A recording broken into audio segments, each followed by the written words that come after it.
remember in elementary school we used to read those books that were like choose your own adventure, and you would get to a page and it'd be like, do you want to go into a forest and see what's in there, or do you want to just sit in your room? And you'd be like, I want to go into the forest. So you'd turn ahead to page 250 or whatever, and then you would continue on your adventure until I think most of the adventures ended with death. I can't remember. But those were my favorite books of all time during elementary school. So I kind of wanted to make something like that for a video, but I thought I would do something a little bit different. I thought I would take this flowchart that I had made on my blog a long time ago and make it into a video. So this is going to be helping you what to choose next to read, and it's just kind of like a choose your own adventure. So let's go. The way that this is going to work is I'm going to ask you questions about what types of books you like to read. So for example, if I say, do you like male point of view books? Then if you say yes, I will recommend some books from that genre. But if you say no, I will tell you to look in the description box below where I'm going to put the time on the video that I would like you to skip to so I can ask you another question. And it'll just keep going like that. So this is going to be interesting. I hope that this works. I hope that I don't spend all this time filming for nothing, but wish me luck. I wanted to do something different. Let's have fun with this. Question number 1 is, do you like male point of view books? If you said no to this question, look in the description box to see what time I'd like you to skip ahead in this video for your next question. If you said yes, then I have a few more options for you. Do you like tough characters, sweet characters, or brave characters that are all in male point of view? What was your answer? Look in the description box to see what time I tell you to skip to for those options. You like tough characters? Well, I have a few for you. I have The Collector by Victoria Scott. This is Dante Walker. He is really tough and he's almost kind of mean in the beginning of the book. You don't really like him, but as the book goes on, you kind of have a soft spot in your heart for him. He kind of learns a lot of lessons and grows as a person, but he's also really funny. So definitely this is a good tough guy. We also got Walking Disaster. Travis is he's a fighter.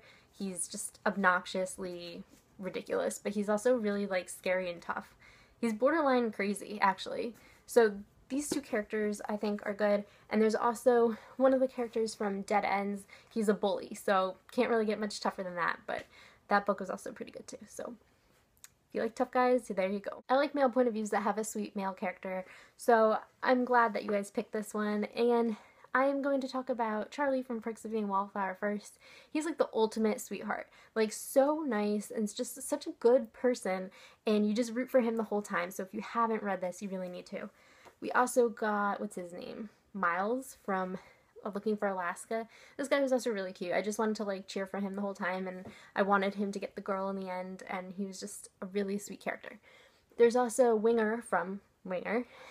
He was also just another really nice character. So those three guys I definitely recommend if you're looking for a male point of view that's a nice, wholesome character. If you like brave characters, we've got The Syndicate by Selena Schwartz. This one was really, really good. It reminded me of Born Supremacy, that movie. It's got action, it's got secret groups going on in the background. So I thought this was one of my favorite male point of view books ever. We also got Anna Dressed in Blood. The main boy character in that is really, really brave. He fights ghosts. So yeah, those two definitely if you're looking for a brave male point of view character. So if you skipped ahead to this point of the video, I'm going to go ahead and assume that you want a female perspective point of view book. There's nothing wrong with that. I prefer a female perspective obviously too. So my first question for you is, do you like supernatural books? If you said no, look in the description box again and I will tell you which part of the video to fast forward to so I can ask you the next question. If you said yes, I have 3 options for you. Do you like supernatural books that are full of comedy and laughter, that are really hot chemistry, romance, or that have lots of suspense? So look in the description box again to see what time to fast forward to. So if you said that you wanted a hot, passionate romance that has a supernatural element in it, I say Sweet Evil, the Sweet series I think it's called, by Wendy Higgins, not Wendy Higgins, whatever.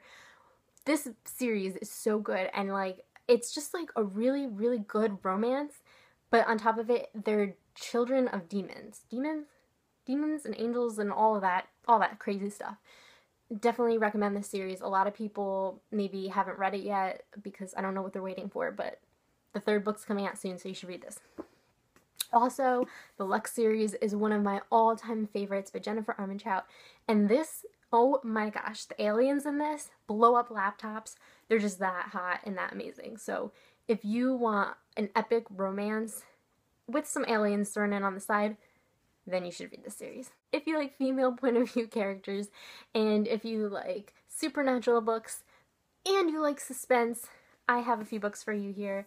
Obviously, the City of Bones, Mortal Instruments is a really good one. This one is third-person point of view, so technically I think it's like everyone's point of view, but it follows Clary mostly, so I'm gonna go with that it's female. But this one I thought was really suspenseful because it's like, it would get to the end of the chapter and somebody's just about to like die or get hurt or something, and then it would just cut away to the next chapter and you're like, wait, I need to know what happens to that character like right now. So you weren't able to put the book down because you just had to keep going until you found out. And of course, then the next chapter would end on a suspense cliffhanger, and it would just be a cycle that repeated until you're done with the book. So definitely if you like suspense. I also have one more book, but I don't own it, The Immortal Rules by Julie Kagawa. This one is a dystopian vampire story, and it was really, really good and very suspenseful. I could not put that book down. So if you're looking for a vampire book that is a little bit different and keeps you on the edge of your seat, definitely choose that one. If you like supernatural books that have a lot of laughter and comedy, I have 3 choices for you. Of Poseidon, which is a mermaid story, and I laughed so hard at this book, I was laughing out loud. So I would recommend if you get that book, do not read it in public because it's really embarrassing when you're snorting in public. The second book I want to recommend is Hex Hall by Hawkins, I want to say. I forget her first name, Rachel Hawkins. That book was so funny. It's like snarky and just like hilarious, and it's about witches in a boarding school, so you really can't go wrong with boarding schools. And the third book, I actually have it, and that is the Covenant series. This one's about Greek gods, and it is really, really funny. The main character makes me laugh. One of my favorite characters out of every book that I've ever read. She's so funny. I want to be her, basically. So definitely if you're looking for laughter, Jennifer Armentrout's the way to go. Okay, so Supernatural's not your thing. I'm not going to hold it against you. Sometimes I don't feel like reading Supernatural either. So how about Dystopian? Do you like dystopian books? If you said no, again, look in the description box below for which part to fast forward to. But if you said yes, I have some really amazing choices for you. The first book I'm going to show you that is a dystopian is Under the Never Sky. This one is also sci-fi a little bit, so if you like that, that's also good too. But I really like this one because it's kind of really unique and original, and I hadn't read anything like this before. Definitely trust me on this one. This one's good. Then we also have Article 5. This is the second book in that series. I like this. Again, it was original. It was like they have these laws, so like you can't be born out of wedlock or something like that. Like crazy things that like people have no control over, like the children that are born out of wedlock, and then they get in trouble for it. It's like crazy stuff like that, and it's just very suspenseful and very action-packed. Really good. And obviously, I have to mention Divergent because that's just probably the best dystopian besides, obviously, like The Hunger Games. So if you haven't read Divergent, the movie's coming out soon. You just have to do it. Please, please, please do it soon. It's okay, some people don't like dystopian either. Totally fine.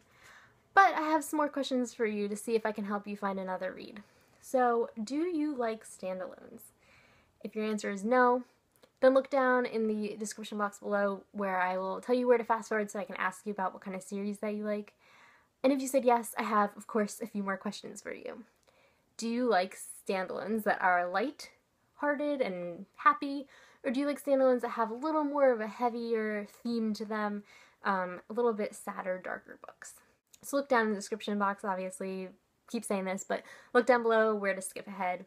I like series that are lighthearted too, so I'm going to show you my 2 favorites, and that is Anna and the French Kiss and Goodbye Rebel Blue. They're both really lighthearted, fun books, and you just finish them with a smile on your face and you're laughing during it, and it's just so good. So if you're looking for something to pick you up, definitely these 2 books. And there's also My Life Next Door. That one's really good and really lighthearted too. I forgot to mention it. So you want a series that has a little bit more meat to it. It has a harder topic and it's going to make you feel lots of things. My first pick is Hopeless by Colleen Hoover. I have never cried so hard while reading. This one has a very tough topic, but I promise you it's worth it, and it's such a good book. And then the next book I have is Eleanor and Park by Rainbow Rowell. I had just read this, but this one also had lots of emotions in it. It was really good at sometimes with like having lots of like um what's it called? Like they have like their first crush on somebody. So that was really cute, but then it was also very heartbreaking. So if you're looking for something a little bit heavier, definitely give these two a go. Alright, so you don't like standalones. You know, sometimes most of the time actually, I like to read series, so I can't fault you there. Now, here are my two options for you. Do you like series that are light and fun, or do you like series that are dark and gritty and just action-packed and dark? Again, look in the description box for which part of the video to fast forward to see those two options. So you like a dark series. I myself find that I like those two all the time. These three are probably my favorites series out of everything. And that is Throne of Glass by Sarah J. Maas. This one takes place in a castle and it's got dark creatures and magic a little bit and just like fighting and just, so good. And then we also have The Unbecoming of Mara Dyer, which is so twisting of your mind that by the end of it you are like, I need to be in an insane asylum. I'm just crazy now. It's nuts.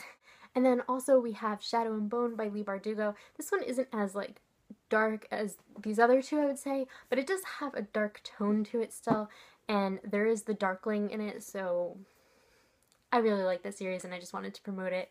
Everyone go read Shadow and Bone. So you're in the mood for a pick-me-up, but you like series too at the same time. I have two books that are part of series that I want to mention. First one is Slappy Firsts by Megan McCafferty. This is one of my favorite books from my teenage years. I've read them so many times because they're just hilarious. The main character is so witty that it like knocks my socks off, that's really nerdy of me to say, but whatever. I love this series. You guys should definitely go read it. The second book that I want to mention, this is also a contemporary, is the Losing It and Faking It series. I think this is more like new adult, but it's also really funny and it's more of like a companion series, but I really love it and I just want to talk about it. Everyone go read this too. That was my attempt at an original video. I hope that you guys enjoyed it. Let me know if you want to see more things like this. I will try to do this in the future, and yeah, let me know what you think and see you later. I don't know, I didn't even have like caffeine today, so I don't know why I'm really like hyper right now, but yeah, this has been fun. Okay, bye guys!